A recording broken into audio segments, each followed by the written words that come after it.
विमान दुर्घटनेवर संसदेत आवाज उठवणार अजित पवारांच्या विमान अपघातावरून खासदार संजय राऊत आक्रमक झाले। पुरावे असतील तर ट्रम्पकडे जा, नवनाथ बन यांचा राऊतांच्या विधानावर पलटवार आहे।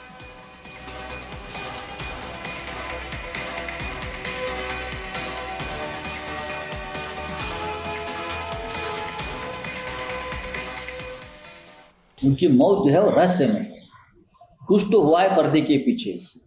अजीत दादा ने ये कहा था कि मैं पुराने घर में जाना चाहता हूं। फिर अजीत दादा ने कहा, उसके बाद बीजेपी के लोगों ने अजीत दादा को धमकाया कि अभी तक आपकी सिंचन घोटाले की फाइल बंद नहीं हुई है भाई। ये धमकी थी अजीत पवार।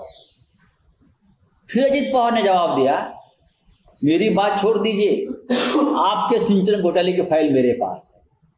उसके बाद 10 दिन बाद अजीत पवार की रहस्यमय रीत्या मौत होती है। उसका क्या अर्थ है? मुझे तो जस्टिस लोया की याद आई कि कुछ कांड किया क्या किसी ने।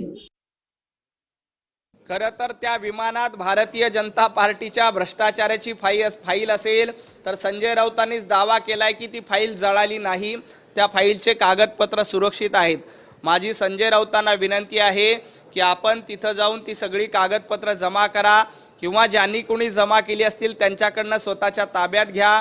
ती ताब्यात घेऊन गरज असेल तर हायकोर्टात, गरज असेल तर सुप्रीम कोर्टात किंवा त्याच्यावर विश्वास नसेल तर एखाद्या आंतरराष्ट्रीय न्यायालयामध्ये संजय राऊतांनी ती फाईल घेऊन जावं, त्याची पूर्ण चौकशी करावी आणि त्या पूर्ण चौकशीमधनं भारतीय जनता पार्टीबद्दल एखादा काही पुरावा असेल, कच्चा चिटोरा असेल तर त्यांनी आंतरराष्ट्रीय न्यायालयामध्ये दाद मागावी।